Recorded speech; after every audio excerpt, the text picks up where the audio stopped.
prison officials, sex is a complicated topic. I don't think you really crack down on homosexuality. You can't stop it. You can prevent it from happening openly. If the relationship is not causing a problem, generally we don't do anything with that. If they are not openly having sex, and you can have a relationship that doesn't have sex involved. But Mason believes it's the lack of sex that leads to the unrest among inmates. That frustrates these dudes. It's not a man that I know from 8 to 80 right now that wakes up and don't have an erection in the morning time, because that's what happens. We're dealing with reality. So when a man wakes up, first thing comes to the man's mind, damn, I wish I was on the street. Damn, I miss my wife.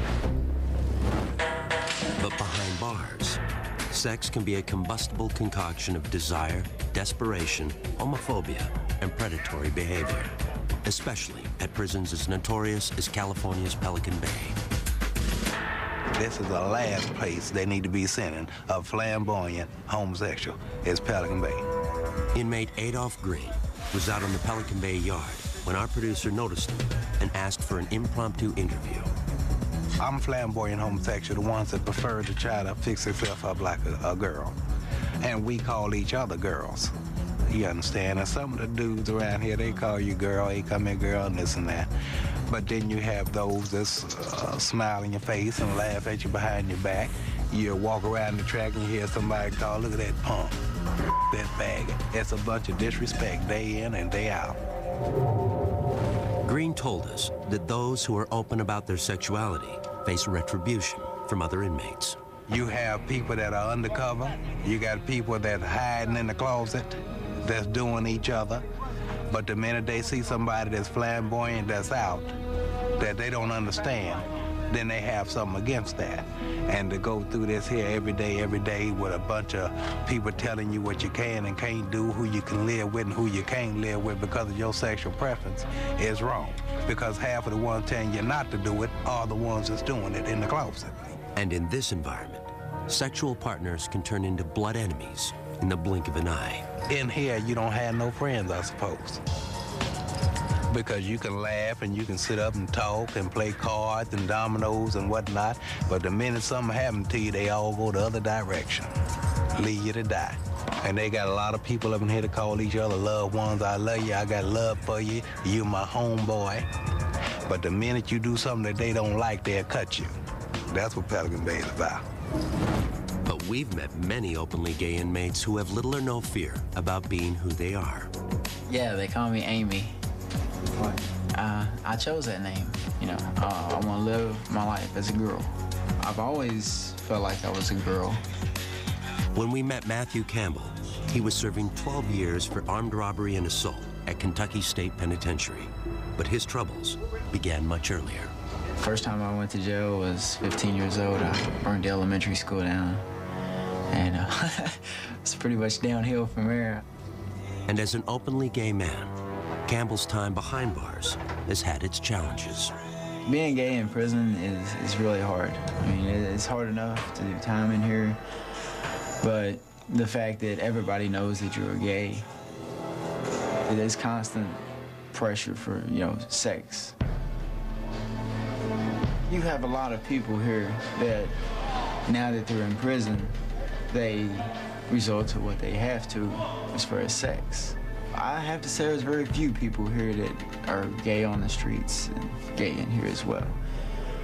There's a lot of people that say they don't mess around, but then when they get you by themselves, it's like, hey, man, what's up?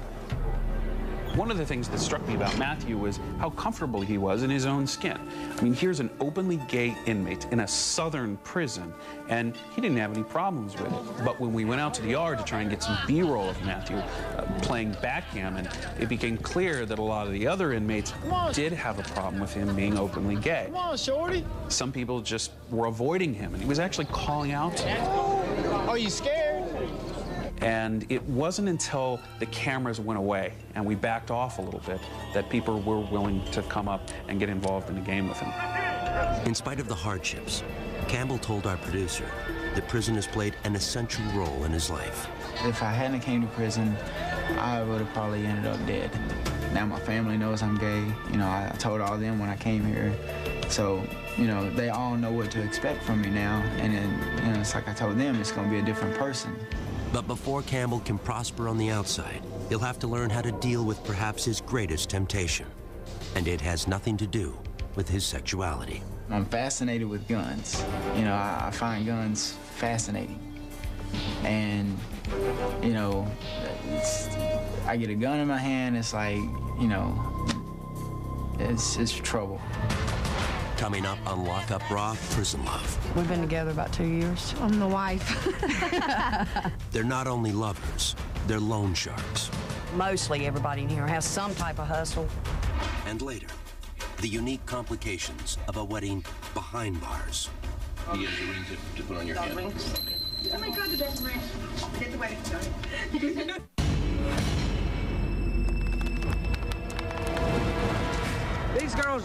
These girls right here is my homies. And Damn right. Some of us been together here 4 years, some of us been together 5 years, some of us been together a long time on relationship, you see what I'm saying?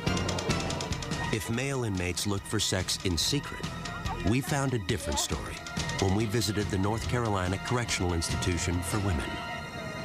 The female offender has a lot of needs, and part of that is to feel that someone cares about them. And that has a lot to do with them bonding. Because a lot of women have been abused, when the first time that they see somebody they think they care about them, they run to it. They don't take time to see if that person's really good for them or not. As a result, the prison places strict limits on intimate relationships. Ladies, y'all put some space in between y'all. It is a rule violation for inmates to have sex in prison. I love you! When we see it, then they are punished because of that. We can't have it. But we met one group of inmates willing to share their secrets for skirting the rules. They were led by Don Braswell, known around here as Heavy D. You mostly have 10-4s in here. Yeah, you very somebody that you can. 10-4s is like another inmate. Like I say, Chelsea, man, 10-4 for me and my girlfriend, man, while I go in here. You know I'm what gonna I'm fall out and have a seizure before. So she's gonna fall out and have a seizure. It's just easy to get them to 10-4 for them, where you can give them maybe 2 or 3 cigarettes or a pack of coffee, stand there and watch. And some police knows what you're doing, so they don't care. That's why I tell you, the police, you got some police that's down with inmates and some police that's against inmates. While some inmates sneak away for quick sex, others, like Kathy Phillips and Devin Gann, seek long-term relationships. We have a good relationship. We've been together about 2 years. And for a relationship in here, it's good. Known couples aren't usually housed together, but we manage to connect sometimes. Yeah, there's a way around everything. When we met them, Kathy was 42 years old and serving 14 to 17 years as a habitual felon, with multiple counts of forgery, larceny, and resisting officers. Devin was 25 years old and serving 9 to 12 years for second-degree murder. There was a man that I lived with, he was a drug dealer. It was a robbery gone bad, and he got killed, and I left the crime scene with the guy who killed him because it was a bad situation. But in prison, the two women seem to have discovered a comfort zone. You get in here and you don't have anybody, you don't have anything, so you just sort of cling to somebody. And women are more affectionate or whatever anyway, so it looks like normal couples on the streets, but it's all women. Some look like boys. So yeah, they shave their head and they walk around like a little boy. Yeah, they even hold themselves like there's something down there. But any relationship in prison involves towing the line. A new couple, it's like the staff sort of zone in on them, give them a hard time, but then after a while, it's like, you know, they just get used to seeing you as a couple and they sort of ease off. I mean, you can't, you know, kiss in front of them or do a sex act in front of them, but they're not on you for every little thing. I respect the staff, they got their job to do, so I don't cross that line. In spite of rules against it, Kathy and Devin appear to be a picture of domestic bliss. I'm the wife. We spend our money together. I shop and get our stuff and cook our food every day and make sure she has her stuff. We do everything together, everything. You know, so whatever she's involved in, I'm involved in. Yeah. That includes the family business. Kathy and Devin are not only lovers, they're loan sharks. Whatever you give them, they owe you double. I started out with $10. Put the 10 out, pulled in 20 the next week, put the 20 out, pulled in 40 the next week, and I just kept doubling until I got on my feet and got stable. And it's a good hustle. Mostly everybody in here has some type of hustle because, I mean, a lot of people don't have help from home. And you have to survive in here. Prison's not free. They give you 3 meals a day and a bar of state soap, and that's about it. All your hygiene, your food, if you don't want to eat what's in the dining room, you pay for it. And if you don't have anybody on the outside sending you money, the only jobs here you can make money off of is probably 40 cents a day. 40 cents a day will never support you. So people do all kinds of stuff to make hustles. They don't have somebody on the outside, but there's all kinds of hustles. And loan sharking is one of them. But the loan shark lovers insist they never use muscle to extract payment. If somebody doesn't pay me, I generally just, I mark it up as a loss. I just don't deal with them no more. I tell my friends that loan shark don't deal with them. You got some people in here that'll bust them in the head with a lock or something. I ain't down with that. Devin told us that she used to run an even riskier business. Before her, I had my own hustle that was pretty much staff related. Yeah. I would find weak staff, whoever I found in here, because they obviously can't find somebody on the streets to get hooked up with. And then I would play them to get some money. And then what? I'd continue to get money. Then she'd have them fired. Devin believes that the officers she seduced deserved their punishment. I have no remorse when it comes to that. I feel as though it's some type of perverted injustice. When you come in here and you think you can get a free lick off of an inmate and you have access to the free world. Yeah. I've gotten a lot of money that way. Yeah. But I've kind of cut that out in this relationship. Yeah. I'm retired. As close as Kathy and Devin were, they told us they have no illusions about a future together.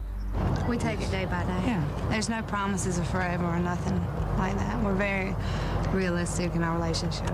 There's a lot of dreams and wishes, but we know that those aren't realistic. You know, We'll just enjoy today. Yeah.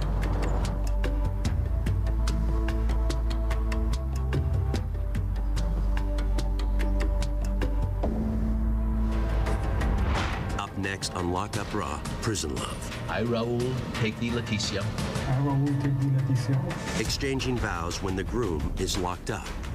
And later, when visitation includes sex, emotions run high. We're gonna go ahead and let you take one of these ones. I need both of those. You can't tell me that I can't use my personal hygiene for my body. I need both of those.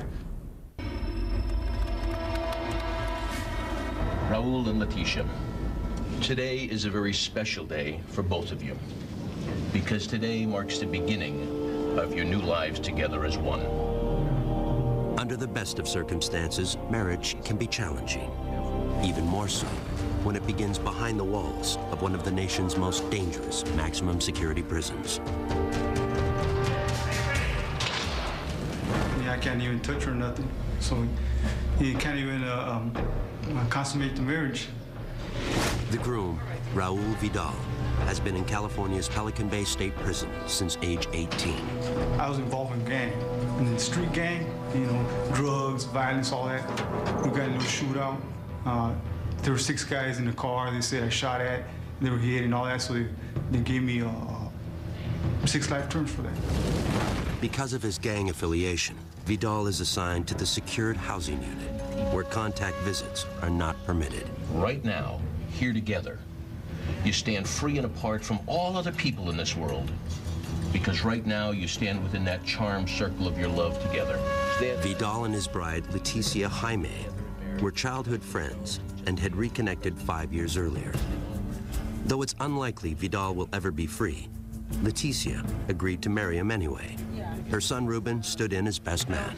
He has a ring to put on your hand. Okay. Oh my God, the dog ring.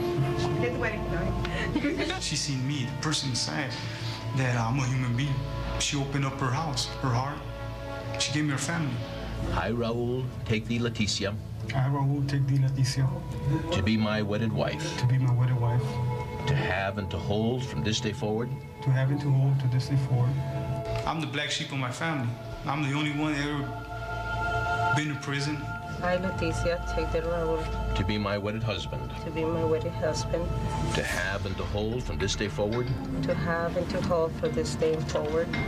I just been thinking about the sacrifice she made, you know, how much she loves me to do something like that. As you take this ring and place it on her hand, Raul, will you repeat after me? I give you this ring. I give you this ring. As a symbol and commitment in marriage. She knows that the possibility of getting out are slim to none. And she accepted that. This is the first day of the rest of your lives together. And we would all hope that tomorrow would be even happier. You may kiss your lovely bride. Though there will be no reception or first dance for this couple, the odds aren't totally against them. According to one study, unions in which one partner is incarcerated are less likely to end in divorce than a conventional marriage. But it gives me the hope, it gives me to feel love. Well, she's just a friend, I'm a friend, and you know, we just got married, so to show love for each other.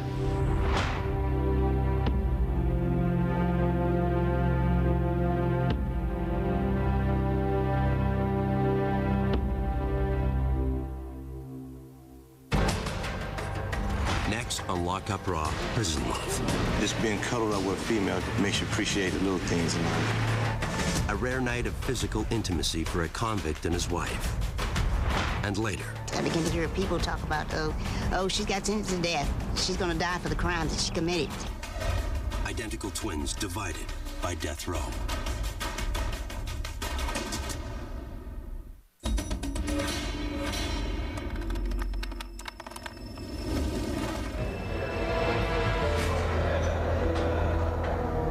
Prison inmates don't have a lot to look forward to, so visitations are a big deal. For some of these inmates, you know, they haven't seen a child or a wife or a parent in years, so it's a very dramatic time when they come to visit them. And in lockup, these visitations have provided some of the most compelling moments in the series. And few visitations provide as much drama as conjugal visits, when an inmate is allowed an overnight stay with his spouse. Makes you appreciate the little things in life. When we met Ron Golden at California's Kern Valley State Prison, he was serving a 22-year sentence for armed robbery and assaults on correctional staff. He claimed that his recent marriage to a childhood friend helped turn him around. Before I was married, I was always in a lot of fist fights and rides or whatever, in and out of hole. Golden's improved behavior earned him the right to a 46-hour conjugal visit with his wife in one of the prison's family cottages. But before the visit begins, Hope Golden must pass through security. Do you have your ID? It's in here. Right. Can you get it for me? It's inside in an envelope. Can you get it for me? When Ron's wife, Hope, showed up, we thought we'd just get shots of her being processed, coming through the metal detector, opening her bag, getting shots of her and the CO there going through her things. Then it turned into a bit of a scene. Okay, baby oils can't go in either. That wasn't on the list. It's a lubricant. Like, this isn't factory sealed, it can't go in. Everything has to be factory sealed. And this is not in a clear bottle, and it's unopened, and it contains alcohol in it. Everything that is made like that has alcohol in it. Anything that contains alcohol, it specifies in the rules. Everything just about has alcohol in it. It appeared that some of the things that she was bringing in were not allowed, and Hope was not very happy about that.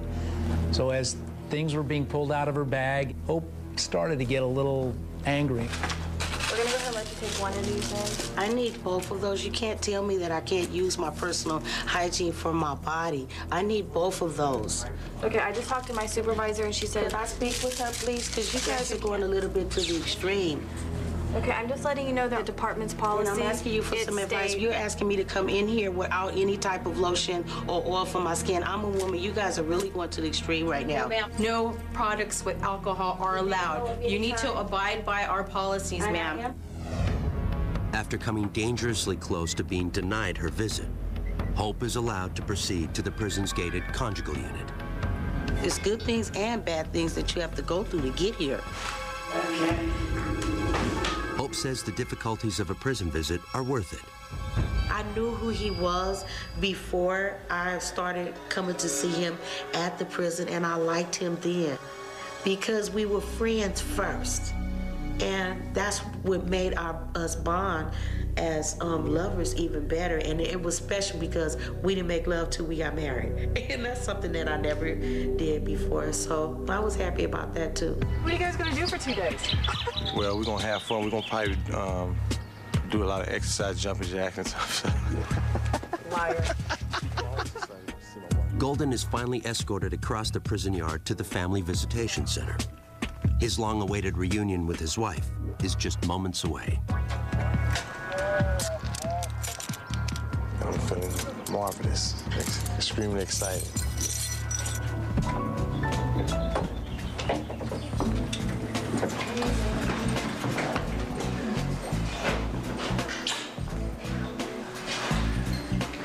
You nervous? Mm-hmm. I know, we ain't used to this. You know, sometimes when a camera is in the room, people are not going to act naturally. And Ron and Hope both knew that we would be there for the beginning of the conjugal visit, certainly not during any part of the conjugal visit. Oh, the crew was real nice, very pleasant. But as I stood to the back of the room to get kind of a wide shot, I could hear them talking, saying, "Is he gone yet? Is he gone yet?" They just wanted me out. But visitation is also bittersweet. Our crew saw how much so at Indiana State Prison when the family of inmate Jerry Bonds arrived for their first visit in months. To be honest, I grew up with a two-parent, middle-class home. You know, my brother and, you know, my older brother, and they all graduated from college. You know, I just happened to just go down a wrong road with selling drugs and ripping around in the streets. Bonds is serving 85 years for robbing a liquor store and killing the owner. I had two daughters at the time, and my girlfriend at the time, she was pregnant with my son, so she was 2 months pregnant when I got locked up. That child, Bonds' son Eddie, was 8 when we shot at Indiana. Even though he had never lived with his father, Eddie was missing him nonetheless. He actually shot a person, and he didn't mean to, but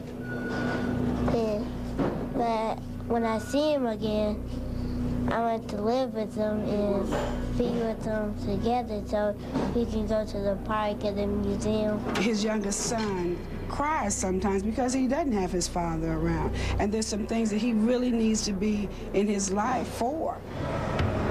But Bonds has had a tough time following the rules in prison as well. His last infraction was for attempting to intimidate an officer. That, along with 3 urine tests that proved positive for marijuana, has cost Bonds visitation privileges with his family. He had only recently gotten them back, but with restrictions. So right now I'm on non-contact status. It's like through the phone and the glass. How did you react when your son told you that he wasn't going to have contact visits anymore? Well, I was upset at first, and I even threatened him to not even bring his kids up here, you know. And I was very upset with him. Matter of fact, I was so upset with him I couldn't think straight. Bonds acknowledged that his actions, both in and out of prison, don't set the best example for his children. And it's like, how can I tell you guys to be good and do good in school and stay out of trouble? And every time you come and see me, I'm on restriction from visits, or I can't have visits because I'm in trouble. And they're like, well, you're kind of a hypocrite, Dad. You know, you're telling me to be good, but you're not being good. Our crew caught up with Bonds shortly before his first visit with his children and parents in months. Your clothes are pressed, your boots look like shiny new. You want to look kind of spit because it is a special day. You know, because your family do come, they came from so far. It puts a smile on their face and see, okay, you are doing okay. You know, because they worry about me here. But first, Bonds would need to pass pre-visitation security measures, starting with his freshly pressed clothes. All right, do me a favor, go ahead and completely disrobe. Despite the fact that he will not have physical contact, Bonds, like every other Indiana inmate, is strip searched prior to visitation. All right, this time open your mouth, please. Put your fingers in, spread your cheeks apart. Upper lip up, please. Lower lip down. You look inside your nose, please. Authorities must ensure that inmates are not attempting to pass contraband to the outside. Turn back around, squat, cough. All right, go ahead and get dressed. Meanwhile, the Bonds family has to pass through security as well. And even though it was nearly a 3-hour drive to get here, Jerry Bond Sr. feels it's worth it. When a person is down, you really have to be there for them, you know? So what we try to relay back to Jerry is that we hope you get out of here sometime soon. And then when you do get out, you know, to pick up where you left off and show these kids that they're not just coming up here for, you know, nothing at all. I'm just anxious, man. I want to see him so bad. I wish I could touch him and hug him, but I guess this is better than nothing. Finally, the waiting is over. What's up, man? What's up? How y'all doing? Y'all looking cute. Thank you. Look up, let me see you. Let me get a smile, man. I ain't seen you in a while. How you doing in school? Which grade you going to, Eddie? Well, the hardest part is like seeing him behind the glass and he's in here and stuff. So I really want him to get out. When his kids can't hug him, like I told him, he's hurting his kids. You know, I can stand the hurt, but sometimes kids can't. What's wrong with Granddaddy? Let me speak to him. Hold on.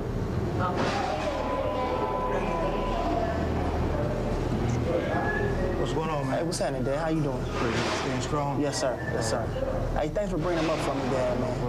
Well, I want to let him know that we love him no matter what, but make it easier on us when we come up here. We're in here with you. Don't make it to where we are locked up, being locked up. You know what I'm saying? Hey, I ever told you I loved you guys? Ever told you I loved you? I love you guys. And I'm sorry, okay? Would you guys forgive me? Limited to only 30 minutes, the visit hardly seems to have begun when it's time to leave. I love you. Y'all be good. Bye-bye. All right, stay strong. Yes, sir. I'm praying, hoping that this is the last time they had to come up here like this and see me behind the glass, because it's not a good feeling. Not a good feeling. I just feel about when I don't see him anymore, I get sad, and when I see him, I get happy. I want him to be here, and then I don't want him to be here. I want him to like learn his lesson while he's here, so that when he comes home, he knows right from wrong and know what to do and know what not to do. As a mother, I'd like to just touch him and are you okay? I want to give him a hug. And I haven't been able to do that, but I know one day I will. Coming up on Lock Up Raw, Prison Love. I love him to death. I'd do anything for Brad, anything, short of killing somebody again. The family bonds that lead to murder, and later. One of the first things that I noticed was something that I never thought that I'd seen a million years on a prison yard. And that's all of the cats. When inmates adopt. Especially when they're little babies and you can raise them up, pet them, you feed them, you watch them grow, and that's your cat.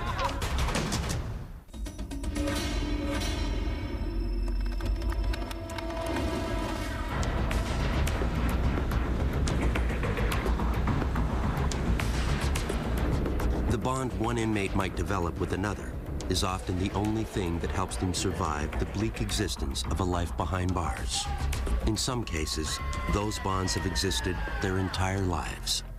Over the years, lockup crews have discovered a surprising number of family members serving time together. But few have ever had to face the difficult circumstances that confronted Yvette and Doris Gay. Being on death row was like I needed to be with my sister. The identical twins, both convicted of murder for helping Yvette's former boyfriend carry out a triple homicide, were sent to the North Carolina Correctional Institution for Women. Doris got a life sentence. Yvette was condemned to die. She told us about her first day on death row. I began to hear hurls and insults when I first got in the gate. I began to hear people talk about, oh, she's got sentenced to death. Oh, she's gonna die for the crimes that she committed. Even though they were housed at the same prison, the women were prohibited from seeing one another. But occasionally, Doris would catch a fleeting glimpse of Yvette. And I would go by the chapel, and I see my sister. She'll be in the window, and I'll walk by with a group of ladies, and everybody would say, well, Doris, there's your sister. And I said, God, there she is. And I said, Lord, I wish she was out here, And I hated to go by there just to see her, and it would hurt my heart, and I would ache. After 6 years of separation, Yvette's punishment was reduced to a life sentence, meaning she could leave death row and reunite with Doris. I was so excited for her, and she came and hugged me, and we were crying and kissing and hugging, and oh, it was like a great reunion. I started crying. I got emotional, and I just began to praise God. Yeah. Though they can see each other on the yard, prison officials won't let the sisters share a cell for security reasons. They think we're the same person in the same dorm, the officers, and they get confused. It's interesting and kind of unusual for corrections because if you're not paying attention, you don't know who you're talking to. Is one of the reasons why we house them separately. Look how I look. Yeah, you look wonderful. You look wonderful. Yeah.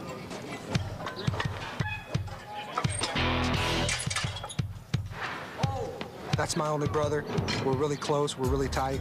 We eat together, we live together, we work together. Our visit to the Anamosa State Penitentiary in Iowa led us to another memorable pair of siblings, Michael and Brad Love, whose lifelong allegiance drove them to kill. Growing up, I wanted to be him. He's almost 4 years older than me, and I see him running around drinking and breaking into stuff and doing whatever he's doing, and I'm like, I'm gonna be like him. That's my big brother, that's my idol. And so, I kind of followed in the same footsteps. But as the Love brothers revealed to our crew, those footsteps led down a bloody path that ended at a holiday party in their trailer park. It was Christmas night, 1992. Me and my brother went to a party with what we thought were friends, but they tried to rob us to take the liquor that we had brought. And they just started beating me up. There was like 4 of them. They hurt Brad. I couldn't let him get away with that. They threatened his life, and I couldn't handle that. So we left, went to my trailer. I got a shotgun, my brother got a knife, a machete, and we went back out there and did what we did. I remember Mike standing there, and he had the gun pointed up at the door of the trailer.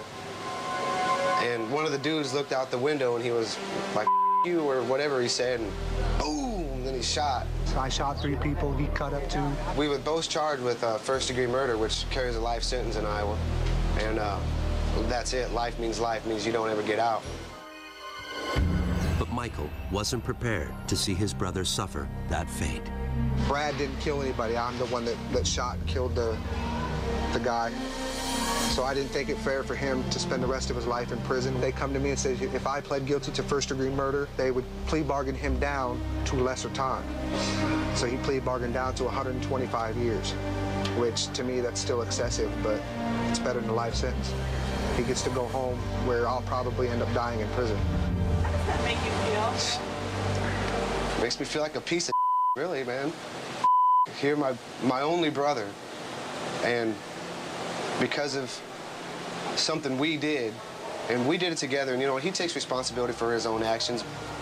I don't know, man, it makes me feel like I'm that tall because I let it happen. I think in my mind that he's here because of me, so I carry that guilt around every day. He was 18, he turned 18 in county jail. He had a whole life ahead of him. He could have been a pro football player or a rock star, whatever he wanted to be. And I feel in my mind and my heart that I ruined that for him. And there's no way to explain how much guilt I carry around. The Love brothers were initially incarcerated together at another Iowa prison. But once again, Brad followed Michael, and the result was more violence. The last fight that we got into, this guy told on my brother for smoking weed. Mike told me, he said, here, I'm gonna go beat him up. He's like, I want you to shoot jiggers, watch out for us. I said, all right. So I was standing outside the cell, and Mike goes in there, and I don't know what made me do it, but I look in the window, and it was only supposed to be 1 dude in there, but there was 2 guys, and they was trying to get on Mike. And I was like, no, that ain't gonna happen. So I ran in there, and I grabbed the other dude and beat him up pretty bad. And then they shipped me out, and then that was it. Yeah, it sucked. Brad was transferred to Anamosa, only to find a long-lost relative was already doing his own time there. My father was in here messing with kids, and, you know, I ain't cool with that. And he tried talking to me, but I told him, I said, dude, I just can't, I ain't got no respect for you for what you did. I hate that. That's the worst crime that you can do, including the crime that I did of murder. I think that's worse. In 2003, their father died of a heart attack while still incarcerated. When their mother became ill, authorities approved Michael's request to be moved closer to her home, which reunited the brothers at Anamosa. I was just excited to see him again, man. It was, you know, it's my brother. Can't ask for a better to hang out with. The Love brothers may have found their place, but as we learned, their bond has yet to face its ultimate test. I'll never see him again. Once he gets out of prison, that's it. I'll never be able to visit my brother again because of Iowa law. Anybody on paper or parole can never visit anybody while they're incarcerated. Yvette and Doris Gay know all about that. Since our visit to the North Carolina Correctional Institution for Women, Doris has been paroled. The soonest she will be allowed to visit Yvette is in 2012, when her probation expires. Brad and Michael Love have more time. Brad is currently eligible, but has not yet made parole. So we're going to spend as many years together here as we can. I love him to death. I'd do anything for Brad, anything, short of killing somebody again. Coming up on Lock Up Raw, Prison Love. These cats is their kids. And you mess with one of the cats, I mean, these cats is their family. That's all they've got. The special bond between prisoner and pet. It's like anything, treat with love and respect, it'll treat you with love and respect back.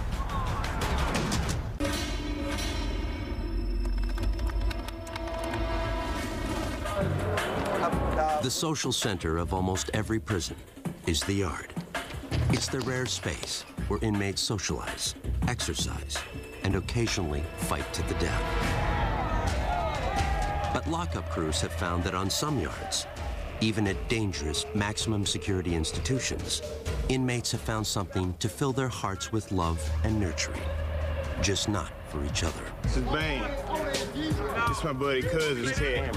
Nobody's family home cat I could see could be happier than these cats in here. One of the first things that I noticed when walking out of the yard in Kentucky was something that I never thought that I'd seen in a million years on a prison yard. And that's all of the cats. They were all over the place. Nobody remembers exactly when dozens of stray cats began to adopt Kentucky State Prison as their home. And as our crew discovered, the inmates were more than happy to adopt the cats as pets. Especially when they're little babies and you can raise them up, pet them, you feed them, you watch them grow, and that's your cat. They're like a kid. It was really amazing to see all of these felons, the guys that were in the state's maximum security penitentiary, with cats climbing all over them. They had them up on their shoulders, they were petting them constantly, and it was really interesting how the inmates had developed very, very nurturing relationships with these cats. We've got all kinds of cats, and you've got these guys here that these cats is their kids. And you mess with one of the cats, I mean, it's just like messing with my kids at home. I mean, these cats is their family. That's all they've got. And like any proud parent, the inmates shared photos of their favorite felines. We cat lovers up here. Now here comes one. This is a monster right here.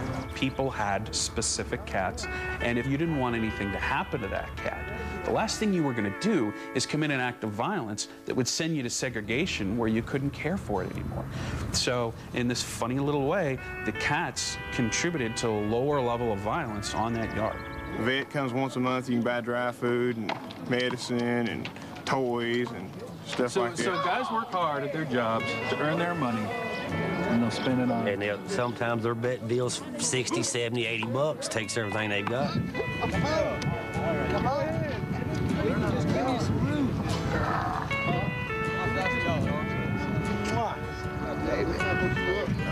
Red, I wish you cats would get together and get rid of some of these rats we got running around this yard. Don't like rats, man. Yeah.